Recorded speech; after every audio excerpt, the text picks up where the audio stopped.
안녕하세요. 저는 광명시에 살고 있는 40대 초반 여자입니다. 아무리 생각을 해봐도 이건 좀 너무하다 싶어 사연을 신청하게 되었습니다. 시모 말로는 제가 예민하게 반응한다는데 어느 누구라도 화가 날 상황이었을 것 같습니다. 이 집안의 며느리로 살아온 지도 벌써 10년이 넘었는데요. 그동안 시모와 얼굴을 붉히게 되는 일들이 상당히 많았었지만 얼굴 붉히면서 살아가는 것보단 최대한 좋게 해결하며 좋은 관계를 유지하기 위해 노력해 왔었어요. 시모와의 갈등을 키워서 안 좋은 분위기를 만드는 것보단 긍정적인 생각들이 오히려 상처를 덜 받게 되는 것 같아 불만들이 있어도 그냥 속으로만 삭히지 겉으로 표현하지는 않았었어요. 그런데 이번만큼은 도저히 그냥 넘어갈 수가 없었고 확실하게 바로 잡아야만 했어요. 시부모님은 한식당을 운영하셨는데요. 주말이 제일 바쁜 시간이라 남편과 함께 가끔 일손을 도와주러 몇 번 간 적이 있었습니다. 저도 주말에 쉬고 싶고 아이들과 함께 시간을 보내고 싶은데 싫은 소리 듣고 싶지 않고 남편과 싸우고 싶지 않아서 주말에 식당 일을 도와드렸었죠. 그런데 그날 사건 하나가 터지면서 결국 10년간 참아왔던 여러 가지 감정들이 한꺼번에 폭발하는 일이 있었습니다. 한창 손님들이 몰려올 시간인 점심 식사 때 엄마한테 전화가 왔어요. 무슨 일 때문인지 몰라 전화를 받아봤는데 지인분과 시부모님 식당 근처에서 잠깐 볼일을 보고 점심 식사를 하려는데 시부모님 식당에서 식사 좀 해도 되냐고 물어보시길래 당연히 된다고 말씀을 드렸었죠. 제가 그날 식당에서 일을 하고 있었기 때문에 엄마가 오시는 게 부담이 적으실 것 같았어요. 주변에 식사를 하실 만한 곳이 마땅히 없어서 엄마도 고민 끝에 전화를 주신 것 같아 보였거든요. 그렇게 잠시 뒤 엄마는 지인분과 함께 식당 안으로 들어오셨고 시부모님과 인사를 나누신 뒤 자리에 앉아 점심 특선 한식을 주문하셨습니다.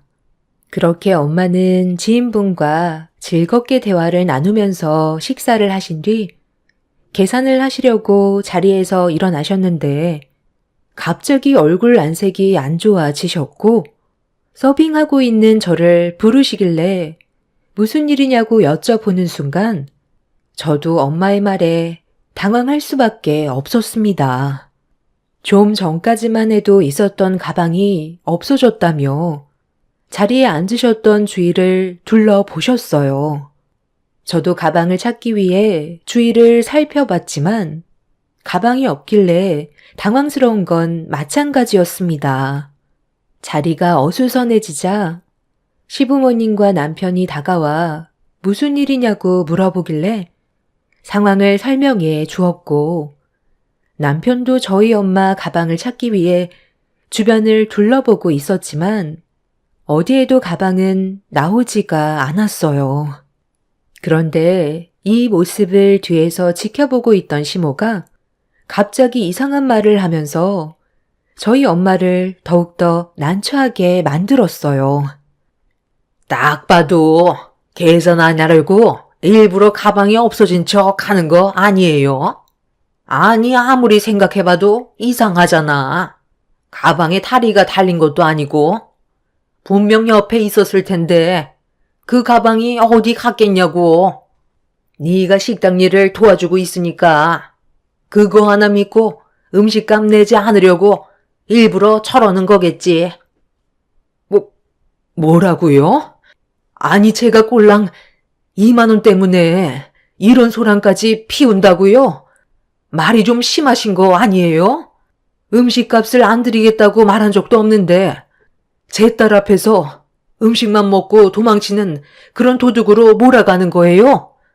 분명 식당에 들어올 때까지만 해도 있던 가방이 없어진 건데 그게 제 잘못인가요?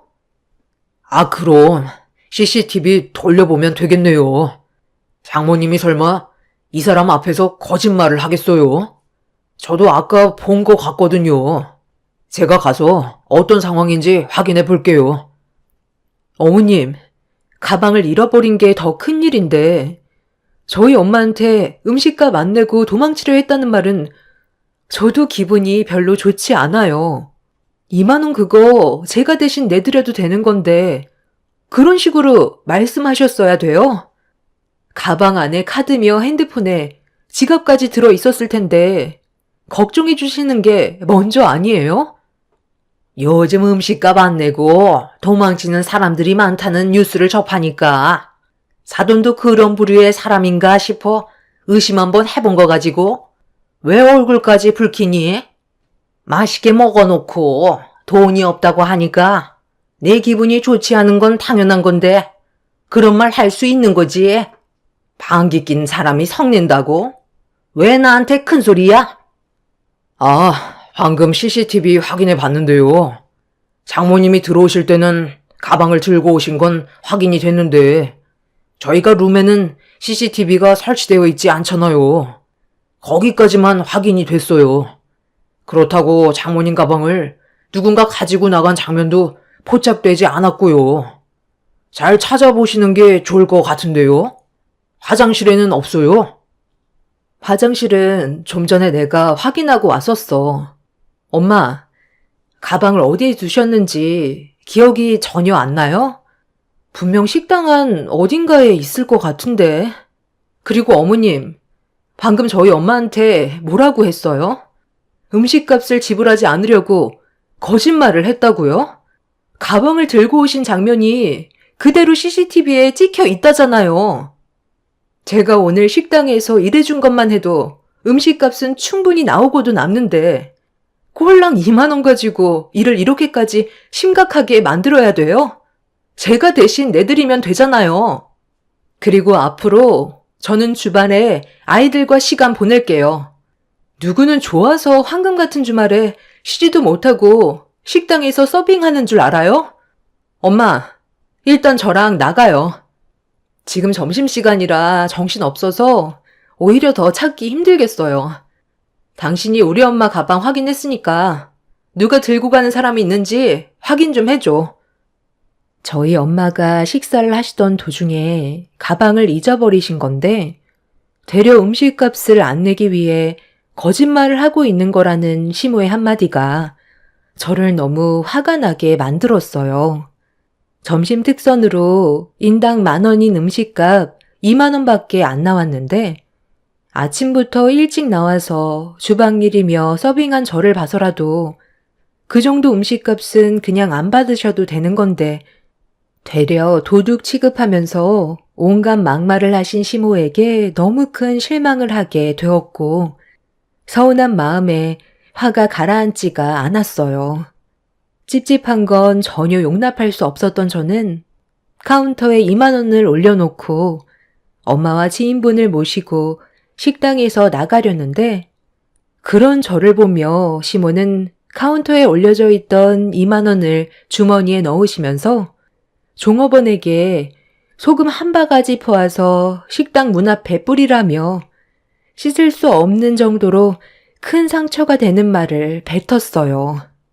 엄마가 미안해 하실 일도 아닌데 저와 시모와의 관계가 안 좋아져서 괜히 온 것 같다며 괴로워하시길래 좋게 해결할 거니 걱정하지 말라고 손에 택시비를 쥐어드린 뒤 일단 집으로 태워드렸어요. 그리고 저는 다시 식당 안으로 들어갔고 엄마가 옆에 있어서 제대로 말을 하지 못했던 감정들을 터트려 버리게 되었네요. 아, 진짜 아직 장사 끝나지 않았잖아. 당신이 화가 나는 거 충분히 이해하는데 일단 나중에 다시 얘기하자. 마감하고 나서 서로 오해가 있는 부분 풀면 되는 거 아니야? 오해? 무슨 오해? 일방적으로 우리 엄마를 음식값도 안 내고 도망치는 사람으로 낙인을 찍어 버렸는데 식사하시던 손님들이 바라보는 시선 당신도 봤잖아. 술렁거리면서 우리 엄마를 어떻게 바라봤는지 전부 다 보고 있었으면서 지금 나보고 참으라는 말이 나와? 가방을 잊어버리셨는데 그깟 2만 원이 그렇게 중요해? 내가 여태까지 희생하면서 노동한 값이 얼마인데 그 정도도 못 해줘서 도둑 취급을 하는 게 말이 되냐고. 우리 엄마가 아까 오기 전에 나한테 전화하셔서 뭐라고 하셨는지 알아? 오래간만에 만난 지인분께 식사 대접을 하고 싶은데 주변에 마땅한 데도 없어서 어머님 식당에 와서 식사해도 되냐고 물어보셨어. 어머님이랑 아버님이 불편해 하실까봐 눈치 보시면서 물어보셨다고. 오죽했으면 오셨겠어. 그런데 어머님은 우리 엄마가 식당에 들어오셨는데도 좋게 인사를 해주시는 것도 아니고 무표정한 얼굴로 고개만 까딱 하셨는데 그것도 그냥 참고 넘어갔어. 우리 엄마가 식당으로 들어오셨을 땐 똑같은 손님이었다고. 내가 왜 당신이랑 10년 가까이 살면서 희생이 왔는지 알아? 나중에 혹시라도 우리 부모님이 어머님 식당에 오시게 되면 그때 잘 좀 봐달라고. 지금까지 불평불만 없이 묵묵히 내가 할 도리 하면서 살아온 거야. 그런데 좀 전에 당신도 어머님이 하시는 말 들었지? 재수 없다면서 소금 한 바가지 입구에다 뿌리라는 말을 어떻게 할 수가 있어? 지금 양가 집안 풍비박산 나게 생겼는데 장사가 중요해? 더 큰 일을 만들기 전에 당장 나오시라고 해. 오늘 아주 끝장을 볼 거야. 너 영업 방해죄로 고소당하고 싶니?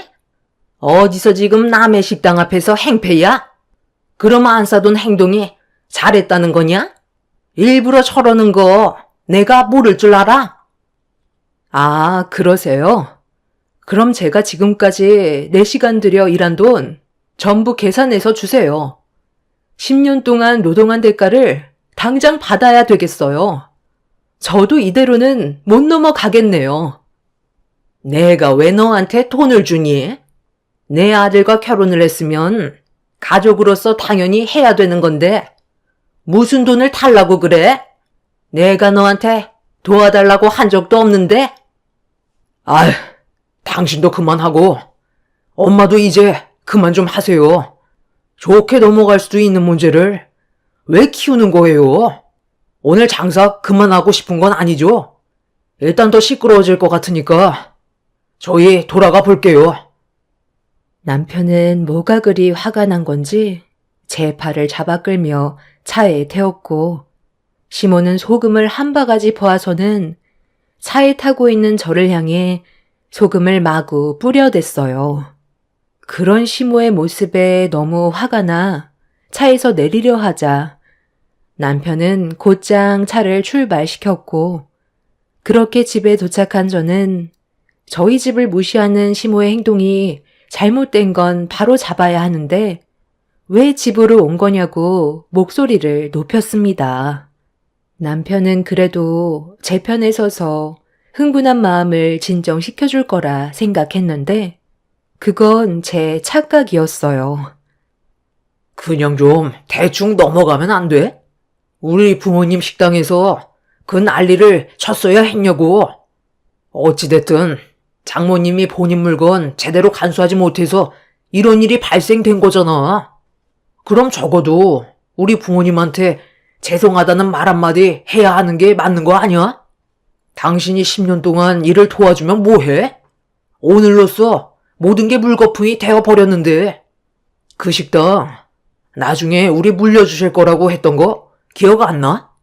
그걸로 당신이 식당에서 노동한 값에 대해 충분히 지불해 주신 거라고. 내가 봤을 때 2만 원 때문에 일을 크게 만든 당신이 제일 잘못했어. 충분히 좋게 넘어갈 수 있었던 문제라고. 오늘은 우리 부모님이랑 당신이 감정 상태가 별로 안 좋으니까 며칠 뒤에 찾아가서 오늘 잘못한 부분에 대해 머리 숙이고 진심으로 용서를 구해. 어찌됐든 우리 부모님이 한참 어른이시잖아. 지금 말 다 했어? 팔은 안으로 굽는다더니 당신 부모님이라고 편드는 거야? 나랑 엄마가 어떤 취급을 받았는지 두 눈으로 뻔히 봤으면서 그런 말이 나와? 당신이 처신을 똑바로 하지 못했다는 걸 설명해 주는 거잖아. 다시 한번 말하지만 우리 관계에까지 영향을 끼치기 전에 좋게 해결해야 할 거야. 그러니까 내가 먼저 어머님한테 머리 숙여 들어가지 않으면 이혼이라도 하겠다는 거야? 어떻게 나한테 그런 말을 할 수가 있어? 내가 그동안 얼마나 최선을 다해 살아왔는지 몰라? 이렇게까지 나를 이해해주지 못하는 거야? 당신이 나에 대한 마음이 어느 정도인지 오늘 충분히 알았어. 마음대로 해봐. 남편이 마지막에 뱉은 한마디에 저는 너무 큰 충격을 받아버려 방으로 들어와 버렸어요.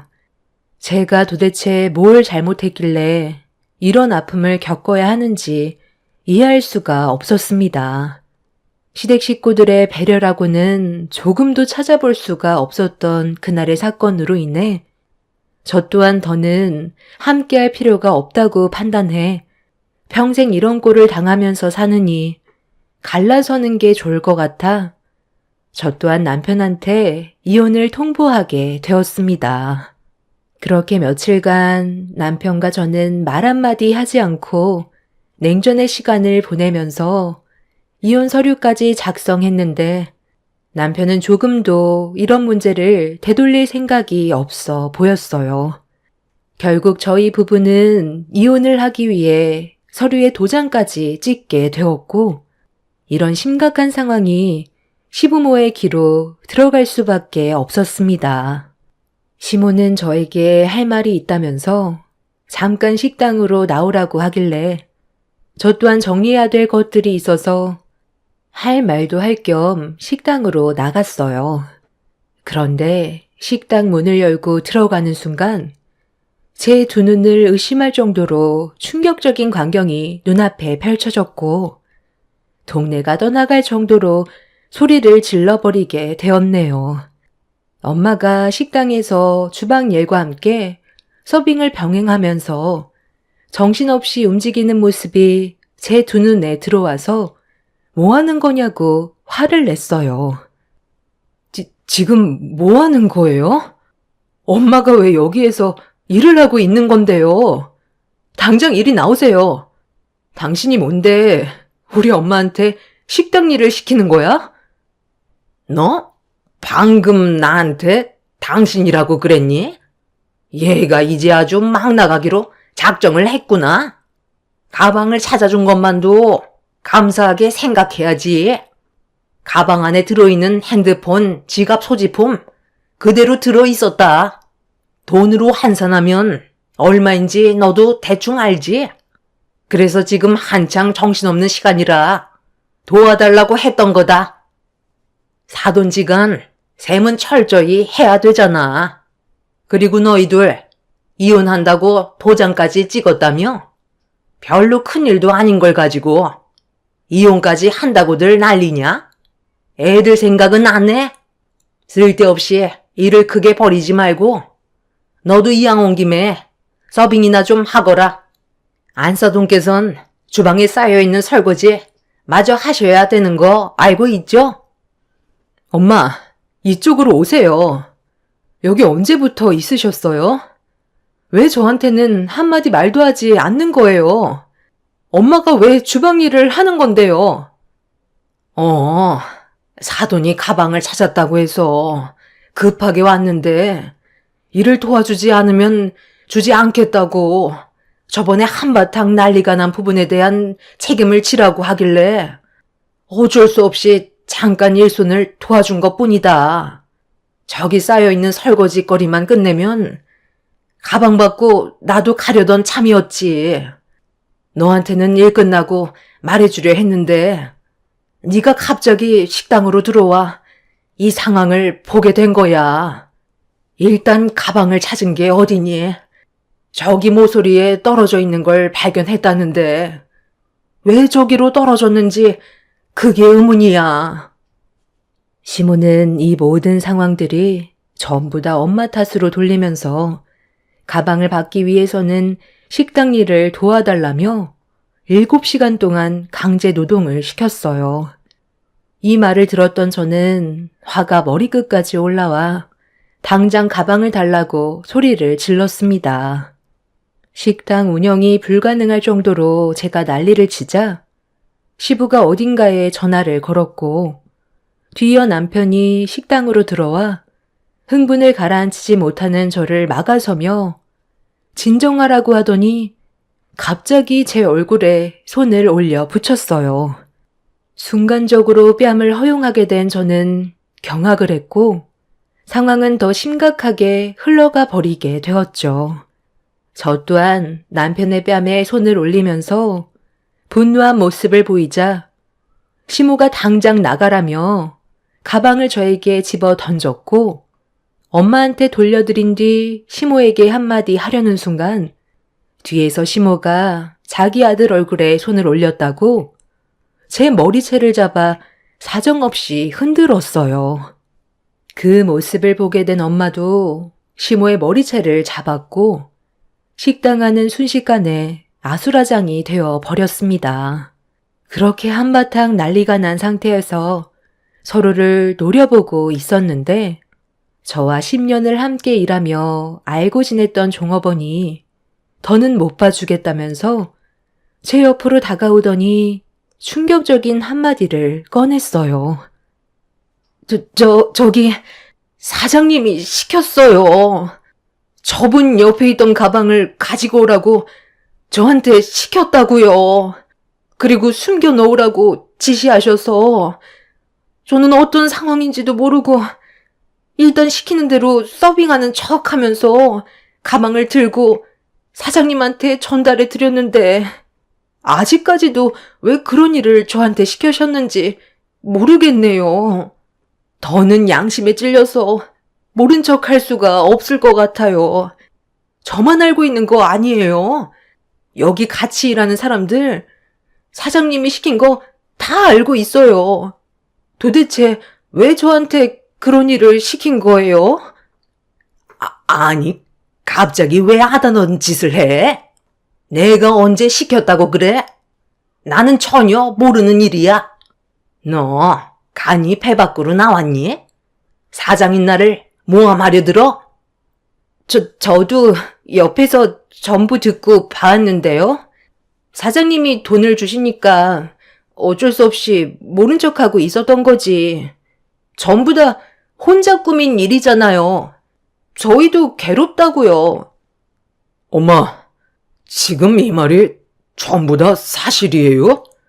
여기 계신 분들이 쓸데없이 거짓말할 필요는 없잖아요. 정말 그렇게 하셨어요? 왜 아무 말도 하지 못하세요? 시모는 말문이 턱 막혔는지 더는 아무 말도 하지 못한 채 고개를 돌려 상황을 모면하려고 했어요. 남편이 그런 시모를 돌려 세운 뒤 사실대로 말하려고 화를 내자 그제서야 시모 입에서 나온 진실은 정말 어이가 없었습니다. 저희 엄마는 손님으로 식당에 들어온 것밖엔 없었는데 바쁜 시간대에 식사하는 모습이 꼴보기 싫었다면서 골탕 먹이려고 가방을 숨긴 거라는 충격적인 말을 늘어놓았고 온 집안 전체가 시모의 한마디에 입을 다물지 못했어요. 시부도 이 사실을 전혀 모르고 있었는지 화를 냈고 시모의 생각 없는 행동들 때문에 남편과 저는 돌이킬 수 없을 정도로 안 좋아졌는데도 시모는 끝까지 자기가 잘못한 건 전혀 없다고 되려 목소리를 높이고 있었습니다. 그날 엄마는 시모의 머리채를 잡아 바닥으로 패대기 치더니 몸을 돌려 남편의 뺨에 수차례 손을 올렸어요. 자네는 앞뒤 상황을 파악할 생각은 안 하고 내 딸 얼굴에 감히 손을 올리고 죄인 취급을 해? 사돈의 생각 없는 행동 때문에 얼마나 심각해졌는지 알고 있지? 장모님, 죄송합니다. 여보, 미안해. 내가 너무 생각 없이 행동한 것 같아. 당신 얼굴에 손을 올린 건 평생 잘못을 뉘우치며 살 테니까 한 번만 용서해줘. 용서?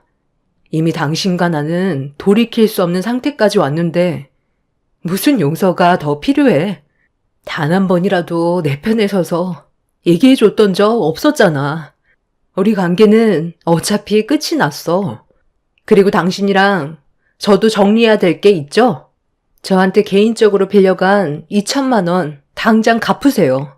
맨날 갚는다고만 하시지 지금까지 단 한 푼도 저에게 돈을 준 적 없었잖아요. 지금 당장 해결해주지 않는다면 저도 더는 그냥 못 넘어가요. 어차피 끝난 관계 확실하게 정리해야죠. 고부지간 계산은 똑바로 해야 되지 않겠어요? 저한테 지인분들과 여행 간다며 갚겠다고 빌려간 돈 어디에 사용했는지 아버님도 모르시죠? 저도 의심만 하고 있어서 섣불리 말씀을 못 드렸었는데요. 길 건너편에 정육점 사장님이랑 꽤 자주 시간을 가지는 것 같던데 나중에 한번 확인해 보세요. 사람 일은 모르잖아요. 시모는 제 말이 끝나자마자 그 자리에서 털썩 주저앉았고 시부와 남편은 사색이 된 얼굴로 시모에게 저한테 빌려간 돈에 대한 출처를 물어보았어요. 아무 말도 하지 못하고 있자 시부는 길 건너편에 있던 정육점 사장님을 불러들였고 시모가 무릎을 꿇고 있는 모습을 정육점 사장이 보는 순간 급하게 달려가더니 저희는 아무 말도 하지 않았는데 혼자서 둘의 사이를 식구들이 알게 된 거냐는 충격적인 말을 꺼내었어요. 본인 입으로 바람 피우고 있다는 걸 고백해 버린 거였죠. 시모는 정육점 사장의 말이 끝나자마자 식당에서 도망을 치려 했지만 시부가 시모의 멱살을 잡은 뒤 바닥으로 패대기 쳤고 저는 그 모습을 끝으로 엄마를 모시고 집으로 돌아왔어요. 그리고 돈을 갚지 않은 시모의 통장을 압류 신청을 걸었습니다. 돈을 빌려드릴 때 충분한 증거를 보유하고 있어야 한다는 말을 들었던 저는 시모에게 빌려드릴 때마다 차용증서와 공증사무소를 방문해 공정증서까지 받아두었기 때문에 별다른 절차 없이 시모에게 강제집행과 같이 강제성을 동원해 합법적으로 압박을 가해 그동안 빌려드렸던 2천만 원을 회수할 수가 있었습니다. 그리고 시모는 정육점 사장과 외도를 했다는 사실을 인정하게 되면서 시부와 결국 이혼까지 하게 되었고 남편은 저에게 진심으로 용서를 구하면서 다시 시작하길 원했지만 이미 제가 받은 상처가 너무 컸기 때문에 더는 함께 하고 싶은 마음이 없었습니다. 그렇게 현재 저와 남편은 합의 이혼을 하게 되었고 숙려 기간 중에 있습니다. 그렇게 시모의 생각 없는 행동들 때문에 온 가족이 풍비박산 나게 되었고 돌이킬 수 없는 결과까지 오게 되어버리는 사건이었습니다. 차라리 잘된 일인 것 같아요. 항상 위태로웠던 관계였는데 시모의 심술 한 번으로 모든 게 해결됐으니 오히려 속이 후련하기도 합니다. 그리고 남편이 그동안 저를 어떻게 생각하고 있었는지도 충분히 알 수 있었습니다.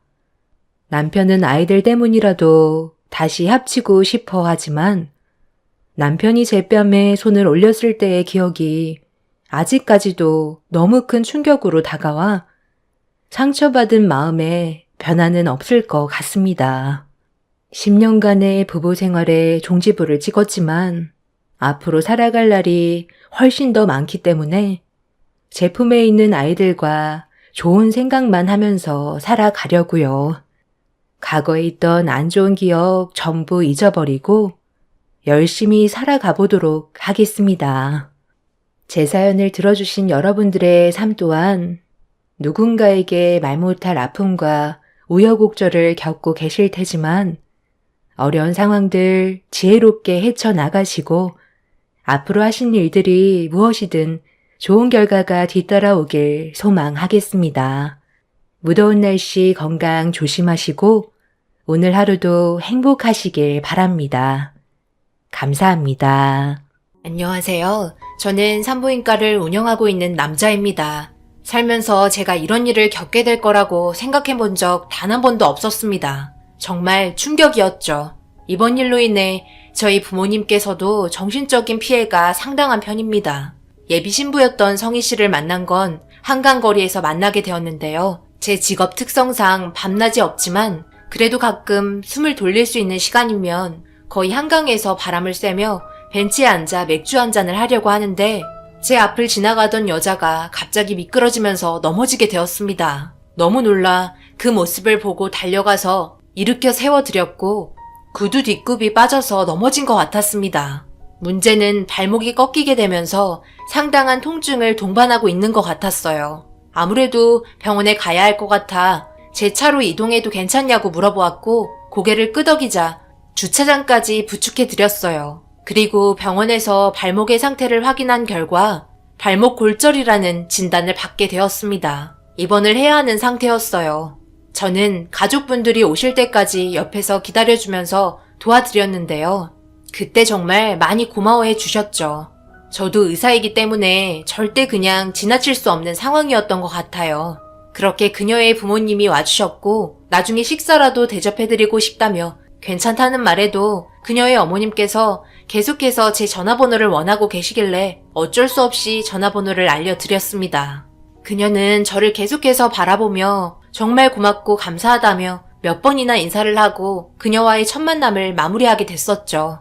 저에게 꼭 전화한다며 발목이 괜찮아졌을 때 처음 만난 장소인 한강에서 다시 보기로 약속을 하게 되었습니다. 그렇게 제 머릿속에서 잊혀질 때쯤 그녀에게 정말 전화가 왔어요. 때마침 저는 머리를 식히려고 한강에 가고 있는 중이었죠. 그녀도 한강으로 나오겠다며 처음 만난 장소로 약속을 잡게 되었어요. 하루 종일 일에 찌들어 있었기 때문에 몰골이 말이 아니었지만 인사차 얼굴 한번 보고 끝날 거라 생각했죠. 그런데 다시 만났을 당시 생각보다 대화가 잘 통했었고 자리를 옮겨 그때 못했던 맥주 한 잔을 하게 되었어요.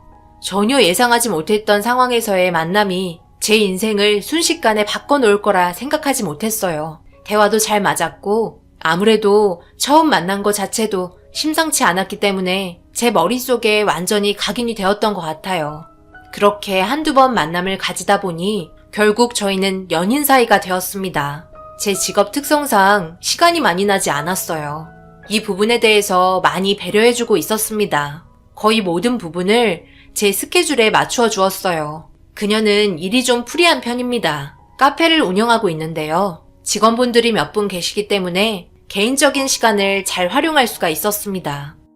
우리 만난 지 이제 1년 정도 되었는데 결혼에 대해서 생각해 봤어? 아무래도 내가 나이가 좀 있다 보니까 자기 생각도 궁금해서 우리 부모님께서 만나고 있는 여자가 있다고 하니까 엄청 궁금해 하시더라고. 아, 만남이 있으면 결혼에 대해서 생각 안 할 수는 없지. 나도 어느 정도 생각은 하고 있었어. 그런데 우리 좀 빠르지 않나? 이제 1년 만났는데 서로에 대해서 많은 걸 알지 못하잖아. 몇 년은 더 만나보고 그때 결정했으면 하는데 성희 씨는 결혼에 대해서 아직 확실하게 결정하지 못한 것 같았어요. 연애한 기간이 1년밖에 안 돼서 더욱더 조심하려고 하는 부분들이 있었죠. 그때 제가 아차 싶었습니다. 제가 너무 조급했던 것 같았어요. 그래서 한동안 결혼 얘기는 일절 꺼내지 않았습니다. 제 나이가 40대 초반이고 성희 씨는 나이가 30대 중반 정도 되었어요. 나이 차이가 꽤 있는 편이었죠. 그리고 만나면서 알게 된 건 성희 씨는 전에 저 말고 다른 남자와 결혼을 한번 했었다는 걸 알게 되었어요. 이혼을 한 지 3년 정도가 지났었죠. 그때 아픔 때문에 그런 건지 상당히 조심스러워 보였습니다. 저도 이런 부분에 대해서 충분히 이해했어요. 결혼도 중요하지만 상대방의 마음도 충분히 이해해줘야 하는 상황이었습니다. 그래서 그때부터 결혼에 대해서는 일절 꺼내지 않았어요. 저도 오래간만에 만난 인연이기 때문에 서로 마음상에 등 돌리는 상황이 오는 게 두려웠던 것 같아요. 그런데 저희 어머니께서 개인적으로 만나고 싶어 하셨어요. 얼굴이나 한번 보자며 너무 궁금해 하셨습니다. 그래서 이런 고민을 성희 씨에게 털어놓게 되었어요. 제 말을 듣고 한참을 고민하더니 시간 맞춰서 주말에 식사 한번 같이 하자며 제 고민을 들어주었습니다. 한번 이혼을 한 경험 때문에 고민을 많이 했던 것 같아요. 그래도 어렵게 제 부탁을 들어줘서 너무 고마웠어요. 원래 사람에게 한 번 받은 상처는 쉽게 사라지지 않잖아요. 그래서 어머니한테도 첫 만남이니까 최대한 말 조심하라며 좋은 분위기의 식사 자리가 끝이 날 수 있길 간절히 바랬습니다. 어렵게 찾아온 인연 끝내고 싶지 않았어요. 말 편히 해도 되지? 그래야 조금이라도 가까워지고 좋잖아. 우리 아들이랑 나이가 좀 차이 나는 편인데 성격이 잘 맞나 봐. 들어보니까 우리 아들 앞에서 넘어졌다고 하던데. 그래서 발목이 골절까지 됐다면서? 어떻게 그런 인연이 다 있니? 꼭 일부러 계획한 것 마냥 산부인과 의사인 우리 아들 앞에서 넘어지다니. 정말 신기하다. 넘어진 거랑 그게 무슨 상관이에요. 사람이 넘어지는 것도 상대방이 의사인지 아닌지 직업 따져가며 그 앞에서 넘어져요? 이 자리는 그냥 가볍게 서로 얼굴 보며 인사하는 자리 아니었어요? 이러려고 자리 만들어달라고 한 거 아니죠? 성희 씨한테 불편한 질문은 삼가해 주세요. 아니 그냥 너무 신기해서 그런 거지. 뭘 그렇게 열내고 그래? 나도 조심스럽게 말하고 있는 건데. 나는 속에 있는 말도 못하니? 서로 속 시원하게 알고 싶은 거 다 말해야 뒤탈이 없는 거야. 알겠어? 갑자기 분위기가 이상하게 흘러가려고 하자 성희 씨는 웃으면서 어머니께서 물어본 질문에 답해 주었어요. 분명 마음에 상처받았을 텐데 전혀 내색하지 않고 감정이 상할 수도 있는 말들도 침착하게 하나하나 설명해 나갔습니다. 그리고 이혼하게 된 결정적 이유가 뭐냐고 물어보자 한참 동안 말을 못하더니 서로 이해관계가 부족해서 어쩔 수 없이 이혼하게 되었다는 말을 꺼내게 되었습니다. 아픈 기억 뭘 그렇게 들춰내려고 하는 건지 듣고 있는 내내 제가 가시방석에 앉은 기분이었어요. 아무리 어머니라고 해도 더 이상은 듣고 싶지 않아 제가 자리에서 박차고 일어나려고 하는 순간 성희 씨가 제 손을 꽉 잡고 있었습니다. 그리고 저를 진정시켜 주었어요. 하지만 성희 씨와의 결혼은 절대 하지 못할 거라는 거 짐작할 수 있었습니다. 어느 누가 저희 어머니같이 깐깐하고 속에 있는 말 숨기지 못해 직설적으로 가시가 있는 말들 내뱉으면 누가 좋아하겠어요. 어느 누구라도 고개 절레절레 흔들며 다 도망가죠. 예전에도 지금 상황이랑 비슷한 경우가 있었어요. 그때도 어머니께서 마음에 들지 않는 몇 가지의 단점이 있었는데 그걸 가지고 집요하게 물고 늘어지면서 사람 피를 말릴 정도로 정신적인 스트레스를 주었었죠. 그래서 결국 결혼하지 못했었고 그때 이후로 단 한 번도 여자를 만난 적이 없었습니다. 만나고 싶지도 않았었죠. 그런데 또다시 제 인생을 가로막으려고 하는 것 같아 기분이 좋지 않았습니다. 하지만 침착하게 어머니의 말에 모든 걸 받아주는 성희 씨의 모습을 보며 이 여자랑 결혼하고 싶다는 마음이 더욱더 커졌어요. 단 한 번도 기분 나빠하지 않았습니다. 제가 여태껏 봐왔던 여자들과는 전혀 달랐어요. 보통 기분 나쁘게 몇 번씩 얘기하면 받아치는 말투도 달라지고 결국 등 돌리기 마련인데 처음 웃으면서 대화할 때와 식사 자리가 끝날 때까지 한결같았습니다. 그렇게 숨이 막힐 뻔했던 식사 자리가 끝이 나고 어머니께서는 다른 약속이 있다며 먼저 자리를 떠나셨어요. 마지막으로 가시기 전에 하셨던 말은 저에게 귓속말로 성희 씨 성격은 마음에 든다는 말이었어요. 그래도 좋게 봐주셔서 다행이었지만 성희 씨는 어떻게 생각하고 있는지가 제일 문제였습니다. 보통 여자들 같은 경우 앞으로 시어머니가 되실 분이 저희 어머니처럼 나오신다면 누가 좋아하겠나요? 그래서 진지하게 물어봤어요. 앞으로의 미래를 함께 할 수 있냐고요. 미안해. 처음 인사하는 자리에서 많이 놀랐지? 우리 엄마가 원래 속에 있는 말을 숨기지 못하셔. 워낙 직설적으로 얘기하시는 분이셔서 당황했지? 내가 대신 사과할게. 내가 이렇게 화가 나는데 자기는 어떡했어. 과거 일까지 모두 얘기했잖아. 괜찮아. 그냥 궁금해서 이것저것 물어본 것 같으시던데? 내가 뭐 잘못한 것도 없는데 숨길 필요는 없지. 성격도 좀 와일드하신 편이셔서 그렇지 마음은 따뜻한 분이신 것 같아. 그래도 나 오늘 어머님 감정 상하게 해드리지 않고 말 잘한 것 같지? 앞으로 우리 결혼하게 될지도 모르는데 어머님께 점수 좀 딴 것 같아? 저에게 이런 여자를 또다시 만날 자신이 없었습니다. 그래서 그날 결심했죠. 무슨 일이 있더라도 결혼하겠다고요. 그때부터 성희 씨에게 제가 해줄 수 있는 모든 걸 다 해줬어요. 얼굴에 항상 웃음만 가득할 수 있게 최선을 다해 노력했고 결혼하고 싶다는 제 의사를 확실하게 전달하게 되었습니다. 하지만 성희 씨는 결혼 얘기만 나오면 얼굴에 그늘이 졌고 확실한 답을 주지 않았습니다. 어느 정도 기다리면 되는 건지 아니면 아예 결혼 생각은 없고 연애만 할 건지 제 계획은 원래 빨리 결혼해서 안정된 가정을 꾸리는 게 목표였는데 차질이 생기면서 40대가 되어버렸죠. 결혼하고 싶은 사람이 앞에 있는데 마음처럼 되지 않으니 얼마나 속이 타겠어요. 그런 마음 잘 이해한다며 조금만 더 시간을 갖자고 하더라고요. 그래도 여태까지 혼자로 살아왔는데 길어봤자 얼마나 기다리겠어 생각하며 참고 있었죠. 성희 씨도 결혼하고 싶다고 얘기했어요. 조심할 뿐이라며 저에 대해 조금 더 알길 원했습니다. 그렇게 저희가 만난 지 2년이라는 시간이 흘렀고 3년이 접어들 때쯤 마지막이라고 생각하며 다시 한번 조심스럽게 결혼에 대해서 진지하게 대화를 이어나갔어요.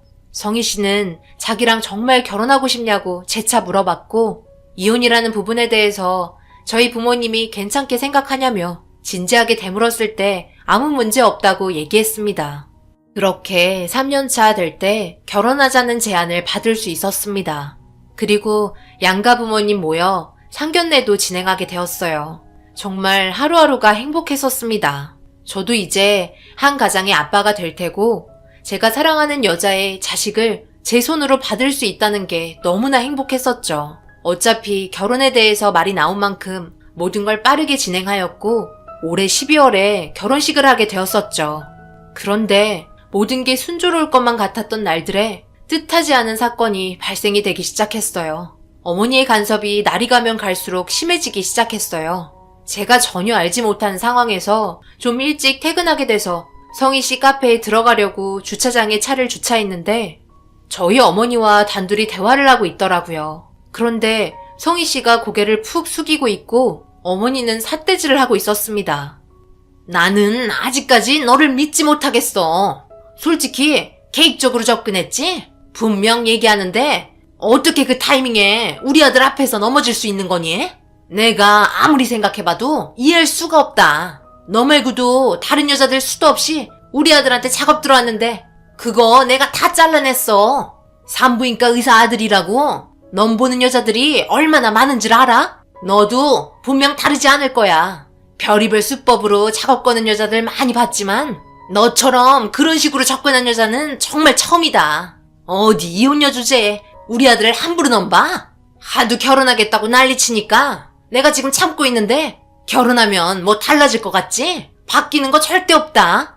시집살이 감당할 자신이 있으면 이 결혼 계속해서 진행하고 그렇지 못할 것 같으면 지금이라도 늦지 않았으니까 뒤돌아보지 말고 우리 아들이랑 헤어지거라. 그리고 너 이혼 한번 했으니까 처녀는 아니잖아? 결혼할 거면 중고니까 고쳤어야 할 거 아냐. 우리 아들한테 수술 좀 받아야겠다. 꽃잎 수술이랑 이쁜이 수술이라고 있으니까 그거라도 해라. 그러니 결혼 신중하게 했어야지. 생각 없이 하니까 이런 꼴 나는 거다. 네가 이혼녀만 아니었어도 내가 이렇게까지 안 나오지. 혹시 너 불임이라서 이혼한 건 아니지? 딱 보니 그런 것 같기도 한데. 너 검사 무조건 받아라. 알겠어? 어머니, 지금 뭐 하시는 거예요? 성희 씨라는 데까지 찾아와서 무슨 말을 그런 식으로 하세요? 제가 듣자 하니까 너무 화가 나서 도저히 참을 수가 없네요. 너는 왜 이런 말을 고개 숙이고 듣고 있는 거야? 어머니 없이도 결혼할 수 있으니까 여기에서 어머니와 제 인연 끝내기로 해요. 두 번 다시 얼굴 보고 싶지 않아요. 그동안 뒤에서 이런 식으로 계속해서 저 결혼 못하게 행동하셨어요? 아들 인생 망치니까 좋아요? 내가 사랑하는 여자랑 결혼하겠다는데 왜 엄마가 난리인데요? 산부인과 의사면 뭐 좀 되는 것 같아요? 이럴 바엔 그냥 의사 때려치우고 평범하게 사는 게 낫겠네요. 성희 씨는 고개를 떨군 채 눈물을 흘렸어요. 엄마란 사람이 아들이 잘 되길 바라고 뒤에서 응원해줘야 하는 거 아닌가요? 제 가슴이 찢어질 정도로 너무 아팠습니다. 단 한 번도 어머니께 큰 소리로 제 감정 폭발시킨 적 없었어요. 그런데 이번만큼은 절대 용서할 수가 없었습니다. 어머니께서 많이 당황하셨는지 제 손을 잡으며 용서를 빌었지만 어머니의 손을 뿌리치고 성희 씨를 제 차에 태우고 조용한 곳으로 향했어요. 이동하는 동안 창밖을 쳐다보며 하염없이 눈물을 흘렸습니다. 그런 모습을 보니 제 마음이 너무 아팠고 미안하다는 말밖엔 할 말이 없었어요. 그렇게 한적한 곳에 차를 세우고 성희 씨의 마음이 진정이 될 때까지 기다려 주었습니다. 한참을 아무 말 없이 눈물을 닦으면서 자신의 마음을 진정시키고 있었어요. 그리고 어느 정도 진정이 되었는지 저를 쳐다보며 어렵게 말을 꺼냈습니다. 성희 씨가 꺼낸 말은 정말 충격이었죠. 저에게 꽃잎 수술을 받겠다며 어머니의 제안을 받아들이겠다고 충격적인 말을 꺼냈습니다. 그런 말 귀담아 듣지 말라니까. 그런 거 할 필요 없어. 그냥 살면 되지. 그런 걸 왜 해? 아무리 내가 산부인과 원장이라고 해도 자기한테 그런 수술을 시키고 싶지 않아. 나는 그냥 있는 그대로의 모습을 좋아한다고. 어머니는 자기한테 수치심을 주고 싶어서 그런 거야. 귀담아 듣지 마. 나는 절대 하지 않을 거고, 그리고 우리 엄마 없어도 결혼할 수 있어. 결혼식 얼마나 남았다고 이런 식으로 사람을 기분 상하게 하는 거야. 다시는 얼굴 볼 생각 없으니까 마음 풀고 잊어버려. 알겠지? 어머님이 결혼할 생각 있으면 수술하라고 얘기하시잖아. 불임인지 아닌지 검사도 받아보라고 하셨어. 그토록 어머님께서 원하시는 거 해드릴 테니까 산부인과 예약 좀 잡아줘. 보여주면 되잖아. 나도 이제 지친다. 성희 씨는 모든 걸 포기했는지 엄마가 하라는 대로 모든 걸 진행하려고 하는 것 같았어요. 절대 안 된다고 했지만 눈물을 흘리면서 쓴웃음을 지으며 어머니께 전화를 하더라고요. 핸드폰을 뺏으려 했지만 밖으로 나가서 통화를 했고 산부인과 예약을 잡아달라며 저에게 부탁을 했습니다. 그래서 저는 간단한 진료만 하는 걸로 하자며 상황을 대충 마무리 지었어요. 절대 어머니께서 원하는 방향으로 하고 싶지 않았습니다. 그렇게 성희 씨 집에 바래다주고 부모님 집으로 향했어요. 엄마는 많이 당황했는지 자리를 피하려고 하시길래 아버지께 좀 전의 상황을 전부 이야기했습니다. 아주 난리가 났죠. 어떻게 그런 행동을 할 수 있냐는 말에 한 번 이혼한 여자는 두 번, 세 번 확인해 봐야 한다며 우리 아들은 아직 장가도 못 간 새 제품인데 성희 씨는 한 번 갔다 왔기 때문에 중고 물품 아니냐면서 이혼 한 번 한 걸 엄청 불길하게 생각하셨죠. 아무래도 불임이 확실한 것 같다며 진료를 받는 게 나쁜 건 아니지 않냐고 되려 소리치면서 어차피 진료받는 거 꽃잎 수술하는 게 뭐가 나쁜 거냐는 어이없는 말들을 계속 늘어놓기 시작하셨어요. 그 말에 저는 더 이상 듣고 싶지 않아 만약 성희 씨가 불임이 아니라는 판정을 받으면 절대 가만두지 않을 거라고 소리치고 나왔습니다. 그리고 스케줄이 없는 날을 잡아 성희 씨가 저희 병원에 방문했어요. 어둡게 그늘진 얼굴 표정을 하고 있었습니다. 그리고 뒤이어 어머니도 병원으로 들어오셨죠. 그리고 성희 씨는 검진 가운으로 옷을 갈아입은 상태로 진료실에 들어왔습니다. 성희 씨를 바라보며 이렇게까지 해야 할 필요 없으니 그만하자고 했지만 아무 말 없이 눈물을 흘리고 있었어요. 그리고 저에게 그동안 미안했다고 얘기하더라고요. 저와는 더 이상 만날 수 없을 것 같다며 몇 번을 생각해봐도 이 결혼은 이루어질 수 없다고 파혼하길 원했습니다. 그러더니 제 앞에서 성희 씨는 가운을 내렸고 저는 충격적인 상황을 겪고 말았어요. 너무나 큰 충격에 빠져있던 저는 아무 말도 하지 못했어요. 믿을 수 없었고 그동안 제가 사랑했던 여자의 실체를 확인할 수 있었던 거죠. 성희 씨는 성전환 수술을 한 여자였습니다. 아이를 가질 수 없다는 걸 알고 있기 때문에 저에게 모든 걸 털어놓기 시작했어요.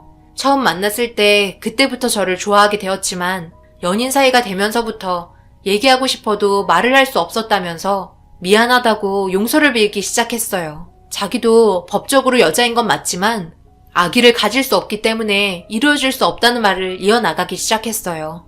너무나 큰 충격에 뭐라고 말을 이어나가야 할지 몰랐습니다. 분명 저를 보며 눈물을 흘리는 사람은 여자인데 남자였다고 생각하니 제 마음이 너무 복잡했어요. 어떻게 받아들여야 할지 몰라 혼란스러웠고 성희 씨는 벗은 상태로 계속해서 눈물을 흘리고 있었습니다. 일단 저도 이 상황을 정리하기 위해 성희 씨에게 다가가 가운을 다시 입혀줬어요. 그리고 제 눈에서도 눈물을 흐르기 시작했습니다. 제가 해줄 수 있는 말은 미안하다는 말 외에는 아무 말도 할 수가 없었어요. 3년을 함께 지내오면서 잠자리 한 번 가진 적 없었고 그녀가 그런 걸 별로 원하지 않았기 때문에 결혼 전이라서 그런가 보다 생각했었죠. 하지만 다른 이유가 있었네요. 저를 바라보며 너무 사랑했다고 그래서 끝까지 말하지 못한 점에 대해 미안하다며 파온 위자료는 전부 보상해주겠다고 얘기한 후 성희 씨는 밖으로 뛰쳐나갔습니다. 그동안 숨긴 건 잘못인 건 맞지만 여자로 생각하며 만나왔던 추억들이 잊혀지지가 않아 너무나 큰 충격에 한동안 아무것도 할 수가 없었습니다. 남자가 여자로 변한 모습을 처음 봤지만 정말 3년 동안 단 한 번도 눈치챈 적은 없었어요. 어머니께선 산부인과를 뛰쳐나간 성희 씨를 보며 자기가 말한 대로 불임 맞냐고 물어보셨고 저는 아무 말 없이 고개를 끄덕였습니다. 그리고 성희 씨는 파혼하면서 발생된 위자료에 대한 부분을 전부 배상해 주었고 그때 이후로 단 한 번도 연락이 오거나 얼굴을 본 적은 없네요. 저에게 이런 일이 발생이 될 거라고 전혀 생각하지 못했는데 제 머릿속에서 성희 씨의 모습이 사라지지 않습니다. 그리고 그동안 함께했던 추억이 담긴 사진들, 여행 가서 맛있는 음식을 먹었던 사진들, 지금이라도 당장 만나고 싶은 마음들이 아직 남아 있습니다. 저에게 했던 행동들은 천생 여자였어요. 이런 상황을 겪게 된 분들 계실까요? 경험이 있으시다면 이야기 좀 들어보고 싶네요. 이유야 어찌되었든 저는 아기를 가질 수 있는 여자를 원하기 때문에 저와는 이루어질 수 없는 사랑인 것 같습니다. 언제나 밝게 웃어주던 성희 씨가 앞으로 잘 살길 바랄 뿐입니다. 안녕하세요. 저는 51살이며 지금도 그때의 상황을 다시 되돌려보면 도저히 믿을 수가 없습니다. 제 아내는 15년 전 저를 버리고 아무 말도 없이 떠난 적이 있었고 15년 이후 다시 제 앞에 나타났네요. 아무 일 없었다는 듯이 지금은 옆에서 잘 자고 있지만 그동안의 삶들이 얼마나 힘들었을지 생각하면 가슴이 미어져 옵니다. 그때의 기억이 온전히 생각날지 모르지만 아내와 만나게 된 과거로 거슬러 올라가 여러분들에게 그때의 상황부터 들려드리고자 합니다. 아내와 처음 만났을 때 제 나이 33살 정도 되었던 것 같아요. 그때 저는 생산직 공장에서 과장으로 있었고 제 아내는 직원분들의 점심 식사를 책임져줄 한식 뷔페에서 일을 하고 있었습니다. 다른 곳보다 그곳이 유독 손님이 많았던 이유는 제 아내가 상당히 미인이었고 음식 솜씨도 좋았거든요. 가족끼리 같이 하기 때문에 믿고 먹을 수 있을 정도로 위생 상태도 정말 좋았습니다. 저도 점심시간 딱 맞춰서 가고 싶었지만 제가 하는 일이 항상 제품이 점심시간 끝날 때쯤에 나오기 때문에 점심 교대자가 제때 오지 못하면 점심을 때맞춰 해결하기가 힘들었어요. 그래도 점심을 먹지 못하는 날은 거의 없었기 때문에 괜찮았지만 항상 혼자 조용한 식당 안에서 해결하는 점심은 외로웠던 것 같아요. 그런데 어느 날부터 아내의 가족분들이 저와 함께 식사를 같이 하게 되었고 그런 시간이 좋게 다가왔습니다. 제가 꼭 결혼해서 처가댁에서 차려준 밥상을 얻어먹는 것 같은 느낌이 들었어요. 그리고 저를 바라보며 항상 밝게 웃어주는 그때의 아내가 제 가슴을 두근거리게 만들었고 그때부터 저는 의도적으로 제일 나중에 식사를 하러 가게 되었습니다. 그런데 그런 행동에 대해서 아내의 부모님께서도 어느 정도 눈치를 채셨는지 살짝 거리를 두기 시작하셨고 저도 눈치가 없는 건 아니라서 최대한 자연스럽게 상황을 만들어 가려고 했는데 제 얼굴 표정에 모든 게 드러나는지 밥을 먹고 식당에서 나오는데 아버님께서 저를 불렀고 자기 딸에게 마음을 두고 있냐고 갑자기 물어보시길래 너무 당황스러웠지만 남자 대 남자로 당당하게 마음에 두고 있다며 큰 소리로 말했고 아버님은 저를 바라보면서 꿈깨라며 담배 하나를 건네주었습니다. 저는 담배를 태우지 않기 때문에 받지 않았고 그런 모습 또한 마음에 들었는지 입가에 살짝 미소가 지어진 아버님의 얼굴 표정을 보게 되었네요. 일단 칼을 뽑았으면 무라도 썰어야 한다는 옛말에 그때부터 저는 적극적으로 행동하기 시작했고 아버님은 자기 딸이 호락호락 할 줄 아냐며 절대 넘어가지 않을 거라고 호언장담하셨습니다. 하지만 저는 아버님의 예상을 깨고 아내의 마음을 사로잡겠다고 별의별 방법을 다 사용했지만 아내는 항상 저를 바라보며 웃어주기만 할 뿐 더 이상의 관계 발전은 없었어요. 정말 답답해 죽는 줄 알았죠. 분명 제가 마음에 두고 있다는 걸 알고 있을 텐데 모른 척 하고 있는 건지 아니면 정말 모르는 건지 답답했었죠. 그래서 이건 도저히 아닌 것 같아 직접적인 고백을 처음으로 하게 되었고 옅은 미소로 저를 빤히 쳐다보고 있던 아내는 죄송하다며 제 마음을 거절하게 되었습니다. 옆에서 지켜보고 있던 아버님과 어머님은 주변이 떠나갈 정도로 저를 보며 웃고 계셨고, 아내는 저에게 미안했는지 자리를 피해 주었네요. 그때부터 식당에서 밥을 먹는데 고개를 들지 못할 정도로 창피했고, 차라리 밥을 안 먹는 게 정신건강에 좋을 것 같아 식당에 가지 않게 되었습니다. 그렇게 며칠이 지나자 갑자기 저희 사무실에 누군가 찾아왔고, 저를 보며 밝게 웃어준 사람은 다름 아닌 아내였어요. 양손에는 무거운 점심 식사를 들고 있었습니다. 왜 밥 먹으러 오지 않으세요? 제가 그때 거절해서 얼굴 들고 다니기가 창피해서 안 오시는 거예요? 그래도 그렇지 몸 쓰는 일 하시면서 점심을 거르면 어떡해요? 한국 사람은 밥을 먹어야 힘이 나는 거 몰라요? 단숨에 거절하셨는데 창피해서 어떻게 가요? 그리고 사장님이 엄청 놀려대시는데 벌써 여기 주변에는 소문이 다 퍼졌더라고요. 그런 상황에서 제가 식당에서 밥 먹으면 놀림거리밖에 더 되겠어요? 그럼 매일같이 먹으면 되죠. 그럼 놀림당하지도 않겠네요. 남자가 한번 거절했다고 꿍해가지고 식당에도 안 오고 여자는 최소 3-4번은 찔러봐야 한다는 거 몰라요? 내일은 꼭 식당으로 나오세요. 맛있는 거 해드릴게요. 그때 알 수 있었어요. 아내도 저에 대한 관심을 가지고 있다는 걸요. 그때부터 저는 매일같이 점심시간에 출근 도장을 찍었고, 원래 저녁은 집에 들어가서 부모님과 먹는데 야간하는 사람들만 먹는 저녁을 저도 함께 먹게 되었습니다. 그러면서 자연스럽게 식당 일도 간간히 도와주고 좋은 관계가 시작이 되었어요. 그러다 보니 아내와의 눈빛 교환도 많이 하게 되면서 좋은 감정선을 유지하고 있었는데 항상 방해꾼이 옆에 있었어요. 바로 아버님이었고, 자기가 생각했던 거와 다르게 전개가 흘러가다 보니 그런 부분들이 마음에 들지 않았는지 자기 딸 절대 데려가지 못한다며 아내와의 관계가 더 이상 발전되지 않게 선을 그었고, 어머님은 둘이 좋은 만남 가져보라며 응원해 주셨습니다. 그렇게 지내오다가 저는 회사에서 인정을 받아 과장에서 차장의 직책을 달게 되었고, 생각보다 적은 나이에 높은 직급을 받게 되어 그런 부분들이 자랑스러워 식당에 찾아가 아버님께 과장에서 차장으로 승진했다며 막걸리 한잔 하자고 제안하게 되었습니다. 저를 보며 마음에 들진 않지만 술은 마다하지 않겠다며 함께 술 한잔하게 되었고, 이런저런 얘기를 하던 도중 그동안 저를 봐오면서 아버님이 저에 대해 느낀 점을 얘기하기 시작했어요. 여긴 죄다 늑다리밖에 없다며 자기 딸과 비슷한 나이의 사람이 거의 없어서 걱정하고 있었는데, 결혼을 할지 안 할지 모르겠지만 아내가 어렸을 때부터 지금까지 지역을 돌며 공사 현장에서 한식 뷔페를 했기 때문에 제대로 된 학교 생활과 친구들 또한 사귄 적이 없어서 그런 부분이 너무 가슴이 아프다며 갑자기 저에게 눈물을 보이셨습니다. 떠돌면서 한 곳에 머물지 못했던 그때의 기억들이 떠올라서 자기 딸에게 미안한 마음뿐이라며 괴로워하셨고, 아버님도 저와 비슷한 나이에 자기 딸을 낳았었는데 고생만 시킨 것 같아 앞으로는 좋은 날만 가득했으면 좋겠다고, 저에게 언젠가 결혼에 대해 확실해지게 된다면 눈물 흘리지 않게 잘 부탁한다며 아내와의 교제를 허락해 주셨습니다. 아버님과의 술자리는 더할 나위 없이 좋았고, 시간이 지나면 지날수록 저는 한 가족이 된 것 같은 느낌이 들었어요.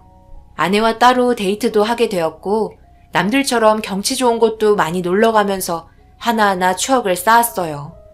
그리고 아내와 결혼까지 하게 되는 꿈꿔왔던 행복한 날들이 펼쳐지게 되었습니다.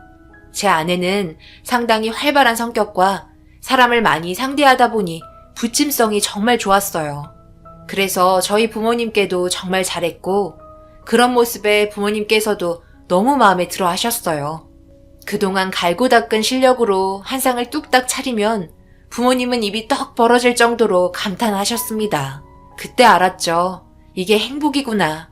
나에게도 꽃이 피는 날이 오는구나 생각하며 남편으로서 최선을 다했고, 아내의 눈에 눈물이 흐르지 않게 정말 많은 노력을 했어요. 제 성격은 아예 버렸다고 할 수 있었죠. 더군다나 아내와 결혼하고 나서 술은 절대 입에 대지 않았고, 오로지 회사 집만 반복하며 결혼 생활에 최선을 다했습니다. 그런데 어느 날 아내의 표정이 별로 좋지 않더라고요. 퇴근하고 들어왔을 때 항상 반겨주었던 아내가 방에 누워 있었고 어두운 얼굴로 세상의 모든 걱정을 혼자 짊어진 것 마냥 괴로워하고 있었습니다. 항상 밝기만 했던 아내의 그런 모습에 당황하게 되었어요. 저를 보며 어색한 웃음만 지으며 침대에서 우울한 표정을 하고 있길래 조심스럽게 물어봤습니다. 당신 무슨 일 있었어? 아니면 어디 아프기라도 한 거야? 얼굴 표정이 너무 안 좋아서 걱정되는데. 내가 신경 쓰지 않아도 될 만큼 큰일은 아니지? 나한테 말해줄 수 있겠어? 고민이 있다면 숨기지 말고 털어놔봐. 내가 뭐든 도와줄게. 괜히 걱정시켜서 미안해. 이것저것 고민해야 할 문제가 생겨서 어떻게 해야 할지 머릿속을 정리하고 있었어. 아직 당신에게 모든 걸 설명할 수가 없어. 나도 어떻게 해야 할지 정리가 되지 않았거든. 당신한테 피해가는 일은 아니니까. 나한테 피해가 가든 안 가든 당신 일이면 내일도 되는 거야. 지금 말하기 힘들면 기다려줄 수는 있지만 그게 오히려 당신한테 좋은 영향이 아닌 것 같다고 생각되면 그때는 주저하지 말고 나한테 바로 얘기해줘. 아내는 무언가를 숨기고 있었고 쉽게 입을 떼지 않았습니다. 그리고 저는 그런 모습을 처음 봤기 때문에 잠 한숨 못 자고 그런 아내의 모습이 낯설게 느껴지게 되면서 거리가 생기고 말았어요.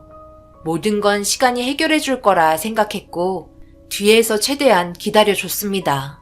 하지만 한 달이 지나고 두 달이 지나도 아내는 매일 어두운 얼굴이었고 저에게 무슨 상황인지 전혀 말하지 않아 저도 사람인지라 결국 꾹꾹 눌러왔던 감정이 올라오게 되었어요.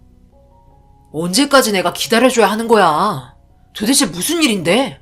몇 달 동안 우울한 감정을 가지고 있는 건데 나한테 말해주면 안 되는 거야? 나는 당신의 남편이잖아. 부부라고. 서로 고민과 아픔을 나눌 수 있는 충분한 이유가 되는 부부란 말이야. 그런데 이런 식으로 혼자 앓고 있으면 나는 그냥 허수아비에 불과하잖아. 내가 해결해 줄 수 있을지도 모르는데 그러니까 혼자 생각하지 말고 나한테도 털어놔봐. 무슨 일인데 그래? 얼마나 심각하길래 몇 달을 우울해하는 건데. 나도 잘 모르겠어. 어떻게 이 상황을 처리해야 할지 전혀 모르겠다고. 당신이 해줄 수 있는 건 아무것도 없어. 아내는 속마음을 꺼낼 것 같았지만 꺼내지 않았습니다. 그런 모습이 답답해지기 시작했죠. 결국 저도 감정을 억누르지 못하고 밖으로 뛰쳐나왔어요. 그리고 이 상황에 대해서 아버님께 설명을 하기 시작했고 아버님은 뭐든지 다 이해한다며 부부가 싸울 수도 있는 거라고 제 편을 들어주셨습니다. 아버님은 저를 따로 만나고 싶어 했어요. 그래서 늦은 밤 아버님 식당으로 향했습니다. 벌써 한 잔 기울이고 계셨고 저를 보더니 씁쓸한 웃음으로 맞아주셨어요. 그리고 한동안 정적이 흘렀습니다. 서로 아무 말 없이 술만 주고받았고 어느 정도 술 기운이 올라오셨는지 아버님은 조용히 입을 떼기 시작했어요. 그리고 듣게 된 충격적인 말에 입을 다물질 못했습니다. 이제 한식비 100 그만하려고. 그것 때문에 내가 정말 많이 고민했네. 최근 들어 몸도 안 좋아지고 체력적으로 힘들어서 식당 일 유지하는 게 쉽지가 않네. 그런 문제 때문에 고민을 많이 했지. 아무래도 나이가 있으니까. 이리저리 쑤시는 것도 많고. 유서방 생각은 어떤가? 의견 한번 들어보고 싶은데. 식당 일을 그만두신다고요? 너무 갑작스러워서 저도 좀 당황스럽네요. 그런데 이런 문제는 경혜가 저에게 충분히 얘기할 수 있는 것들인데 말은 안 했다는 건 받아들이기 힘들어요. 아무래도 다른 이유가 있는 게 분명한데 그게 아버님과 연관되어 있는 것 같다는 생각이 지금 제 머릿속을 스쳤는데 맞는 거죠? 몸 어디가 편찮으신 거예요? 그래서 식당 처분하시려고 하는 거죠? 경혜는 아버님 몸 상태 때문에 걱정을 많이 하고 있어요. 자네 혹시 아밀로이드증이라고 들어봤나? 나도 50평생 살면서 한 번도 들어본 적 없는 병인데 그게 내 몸에서 발생이 되고 있다고 하더라고. 얼마 전 몸이 좋지 않아 정밀 검사를 받았는데 판정을 받게 되었지. 그런데 이게 희귀병이라 고칠 수 있는 병이 아니라고 병원에서 진단이 내려왔네. 그래서 경혜가 유서방에게 아무 말도 하지 못했던 거야. 해결해 줄 수 있는 일이면 당연히 말을 했겠지. 자기 머릿속도 복잡한데 그런 질문을 자네와 나누기 싫었던 것 같네. 말하지 못한 것 또한 미안하네. 우리도 지금 어떻게 해야 할지 잘 몰라서 머릿속에 하나도 정리가 되어 있지 않은 상태인데 유서방 자네에게 이런 말하면 얼마나 힘들겠나? 우리가 빨리 얘기하지 못한 건 우리도 지금 상황을 받아들이기가 힘이 들어 그런 거니 경희한테 너무 뭐라고 하지 말고 이해해 주게나. 부탁하네. 시간이 지나면 좋아질 수도 있지 않겠나? 아버님 입에서 나온 말은 일반 질병이 아닌 그때의 의학으로는 절대 고칠 수 없는 희귀병이었고 문제는 세상을 떠나게 되는 모습을 지켜보고만 있어야 하는 고통스러운 질병이었습니다. 아내는 그런 모습을 지켜만 봐야 하고 아무것도 해보지 못한다는 게 정신적으로 많이 힘들었을 것 같다는 생각이 들었고 그때 저에게 아무런 도움이 되어주지 못한다는 말을 했던 게 이제야 알 수 있게 되었어요.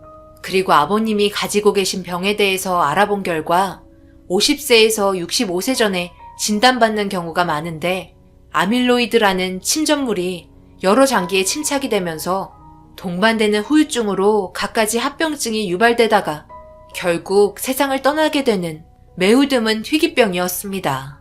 모든 걸 알게 된 상태에서 아내한테 그런 아픔을 어루만져 주고 싶었지만 섣불리 다가갈 수가 없었어요.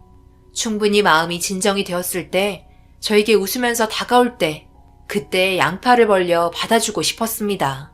그렇게 몇 달의 시간이 다시 흘렀고 아내는 어느 정도 마음을 잡았는지 퇴근한 저를 보며 웃으면서 오래간만에 맛있는 음식 한 상 차려주었고 이제 괜찮은 거냐고 물어보니 아무 말 없이 고개만 끄덕이며 미소를 보여줬어요.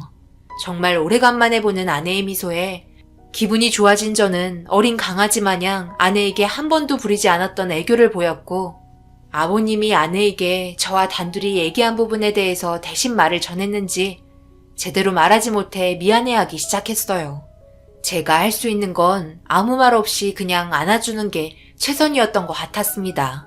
모든 일이 잘 될 수 있게 매일 하늘에 기도했고 제발 아내와의 결혼 생활이 매일 행복할 수 있길 바랬어요.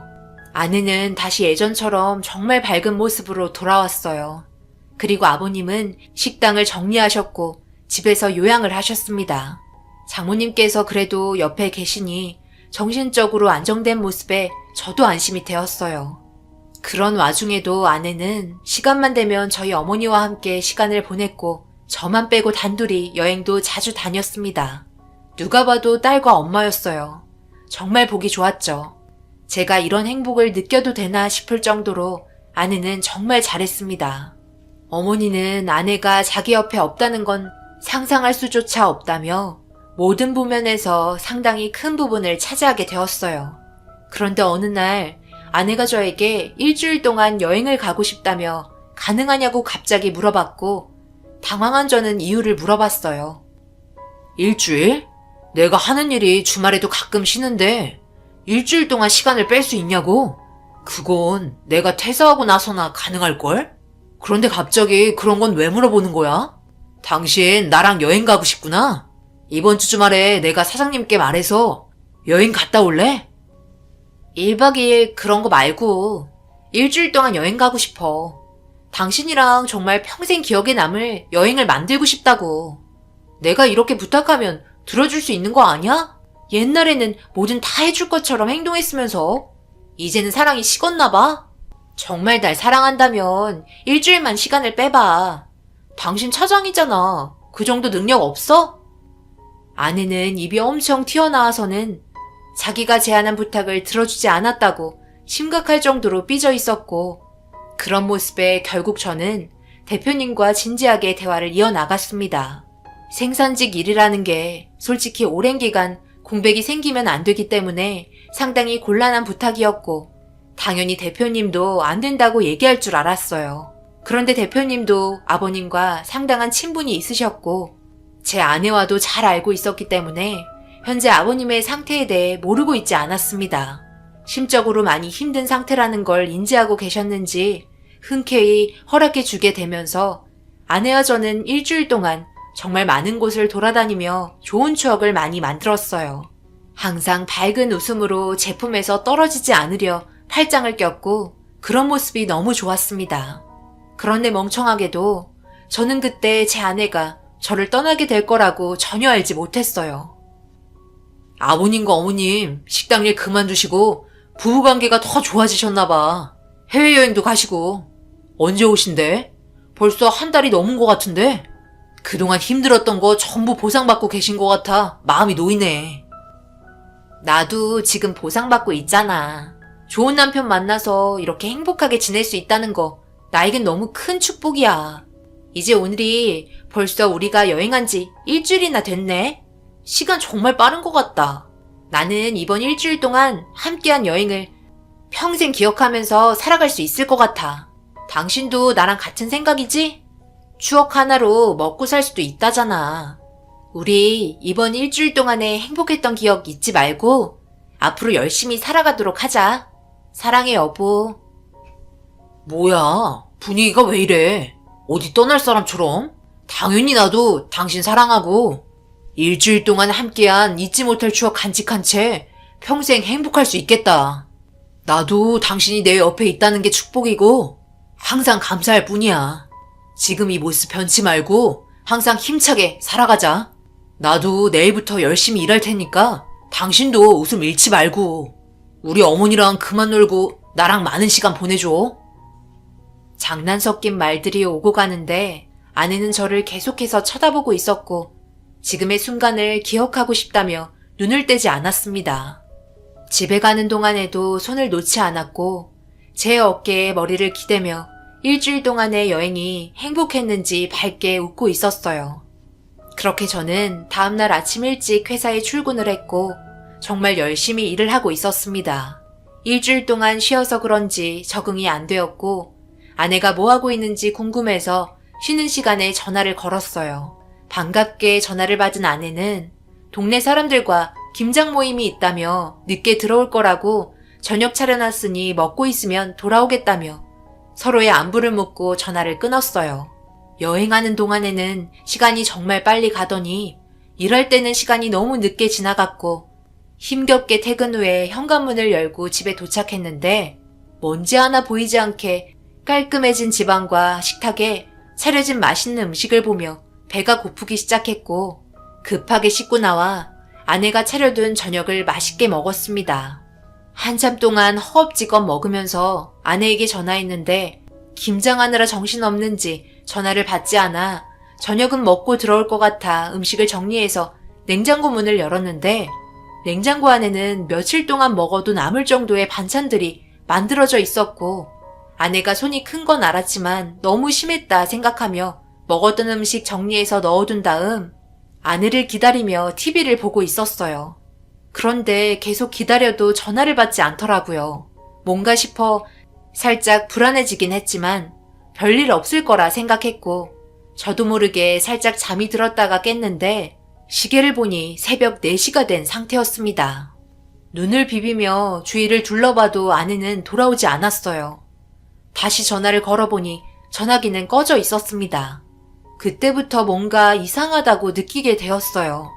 그리고 그동안 아내가 했던 행동들이 제 머릿속을 스치며 가슴이 철렁 내려앉았습니다. 순간적인 충격 때문인지 그 자리에서 주저앉게 되었고 그제서야 제 눈에 들어온 안방 침대에 올려진 편지를 보고 저는 눈물이 흐르고 말았어요. 말도 없이 떠난 것에 대해 미안하다며 아버님은 몇 달 전부터 해외에서 치료를 받고 있었고 그 기간이 언제가 될지 모르겠다며 국내 의사의 추천으로 해외에서 희귀병 연구 자료에 동참을 했기 때문에 괜찮아질 수 있다는 희망 하나로 떠난다는 충격적인 말에 너무 가슴이 아팠습니다. 충분히 저와 얘기할 수 있는 문제였고 아내의 독단적인 행동을 받아들이기가 너무 힘이 들었어요. 이럴 거면 차라리 이혼해 주던지 방 안에 홀로 남겨진 저에게 너무나 큰 충격을 준 아내가 미우면서도 얼마나 힘들었으면 그랬을까 생각하며 제정신이 오락가락하기 시작했어요. 그리고 이 문제에 대해 저희 부모님께서도 알게 되셨고 워낙 정신이 강한 분이셨지만 이번 상황은 받아들이기가 힘드셨는지 쓰러지게 되셨습니다. 하늘이 무너지고 아내의 판단은 너무 경솔했다고 생각했어요. 혼자 잘났고 이렇게 막무가내로 떠날 거면 결혼은 왜 했는지 마지막 말에 꼭 돌아오겠다며 기다려달라고 얘기했지만 그때가 언제인지 알지도 못한 상태에서 일주일간 행복했던 추억 하나로 얼마나 버틸지 알지 못했습니다. 그렇게 몇 달간 현실을 받아들이기가 너무 힘이 들었고 시간이 지나면서 집에 들어가는 것도 싫었어요. 어떻게 살고 있는지 알지도 못한 채 전화 한 통 없다는 게 너무 서운했어요. 술에 너무 찌들어 있던 저는 회사에서도 많이 걱정을 하게 되었고 사정을 알고 있어서 감정을 추스르고 다시 회사에 복귀하길 원했지만 그 기간이 오래 걸리다 보니 결국 퇴사까지 하는 상황이 오고 말았습니다. 너무 술에만 의지를 했는지 속이 심하게 아파 물 한 잔 마시는데 며칠 동안 술만 먹었지 밥은 먹지 않았어요. 냉장고를 열어보니 아내가 만들어준 반찬들은 전부 상한 상태였고 냉동실을 열어보니 사골국을 냉동해서 쌓아놨더라고요. 속이 안 좋았기 때문에 한 봉지 녹여서 끓여 먹는데 아내가 해준 정성스러운 사골국에 함께 먹었던 그때의 기억이 떠올라 눈물을 흘리며 아픈 가슴을 쓸어내렸습니다. 아내에게 이유가 있겠지. 말 못할 상황이 있겠지. 이해하려고 노력했고 그렇게 아내가 돌아오길 하염없이 기다리며 조금씩 저도 정신을 잡기 시작했어요. 시간이 날 때마다 아내가 써내려간 편지를 읽으며 꼭 돌아오겠다고 저와의 약속을 지키려고 해외에서 노력하고 있는 아내를 상상하면서 저도 열심히 살기 시작했습니다.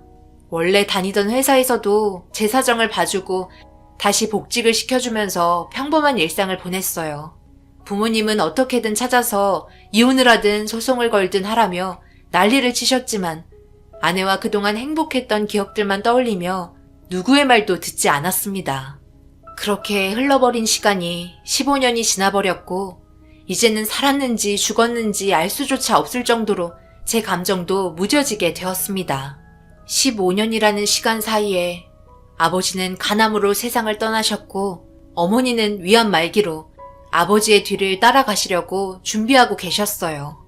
어머니는 경혜가 보고 싶다며 언제 오냐고 몸이 안 좋아진 시점부터 계속해서 되물었고 그런 모습에 저는 오고 있다며 시간이 좀 걸려서 그런 거지 비행기 타고 오고 있다는 말만 해줄 수밖에 없었습니다.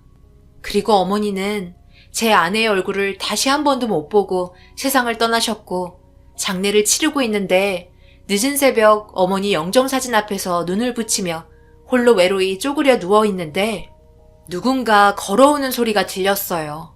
여자의 구두 소리였고 그동안 많이 지쳐있던 저는 술도 많이 먹은 상태라 희미해진 정신으로 그 여자를 바라봤는데 선글라스를 끼고 있었고 저를 빤히 쳐다보더니 제 앞에 무언가를 놓고 뒤돌아갔습니다.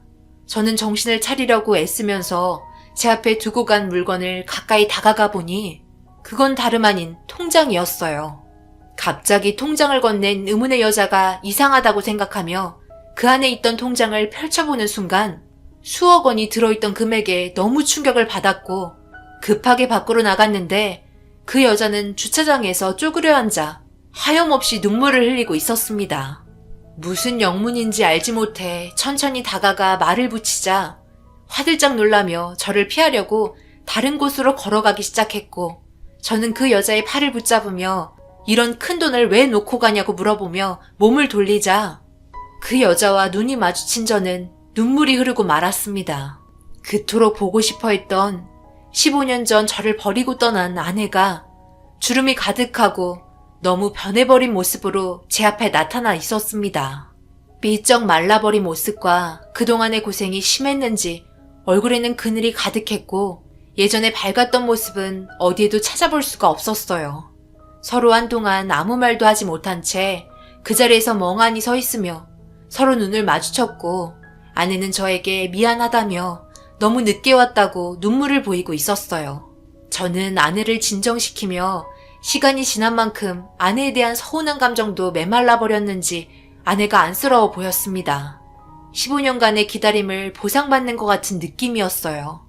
그리고 어머니 영정사진 앞에서 아내와 단둘이 나눈 얘기는 제가 알지 못했던 또 하나의 충격적인 진실에 오열하고 말았습니다. 아버님이 앓고 계셨던 병은 제 아내에게도 유전이었고 아버님의 희귀병이 연구 목적으로 쓰이면서 아내도 함께 동참을 하게 되었다는 겁니다. 모든 일은 철저한 보안에 진행이 되었기 때문에 연락조차 할 수 없었고 그동안 병원에서만 지내고 있었다고 하더라고요. 그리고 그 기간 동안 어머님은 아내와 아버님의 고통스러운 연구를 지켜보시다가 정신병에 걸리게 되었고 결국 세상을 떠나고 말았다며 끝까지 버티던 아버님도 어머님이 곁에 없게 되자 살아야 할 의욕이 떨어졌는지 결국 합병증으로 인해 세상을 떠나고 말았다고 합니다. 15년이라는 시간 동안 연구를 목적으로 살아온 아내의 몸은 충격적이게도 많이 망가져 있는 상태였고 기대했던 말은 결국 듣지 못했습니다. 그동안 힘들게 병을 이겨내려고 싸워왔지만 치료제는 만들 수 없었고 아내에게는 5년이라는 시간만 주어진 상태였어요. 임상실험이 얼마나 고통스럽고 힘든지 저는 알지 못합니다. 하지만 아내의 표정으로 15년간 상상하지 못할 정도로 힘들었을지 알 수 있었고 자기도 정상적인 몸으로 돌아오길 바랬다며 눈물을 흘리고 있었어요. 한평생 저와 행복하게 살고 싶어서 결정했던 거라며 미안하다는 말만 반복하고 있었습니다. 아내는 그런 실험 자체를 할 수 없을 정도로 체력이 많이 떨어져 있는 상태라 돌아오게 되었어요.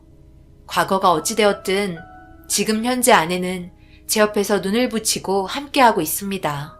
말은 5년이라고 했지만 그 기간이 그 이상이 될 수도 있다며 앞으로의 관리가 중요하다고 하네요. 아내에게도 유전이 된 이 병이 하루빨리 좋은 결과를 가지고 와서 많은 사람들이 고통을 받지 않고 행복하게 살았으면 하는 바람입니다. 앞으로 저희가 행복하게 잘 살아갈 수 있도록 응원의 한마디 해주시면 정말 감사하겠습니다. 저희 부부의 삶은 이제부터 시작이고 한평생 오래오래 행복하게 살았으면 좋겠어요. 오랜 기간 고생 많았던 아내에게 사랑한다는 말을 해주고 싶네요. 제 사연 들어주신 여러분들 행복하시고 지금 함께 지내고 계신 아내 또는 남편과 좋은 추억 많이 만드시길 바랍니다. 하루가 후회되지 않는 삶 사시길 바랍니다. 감사합니다.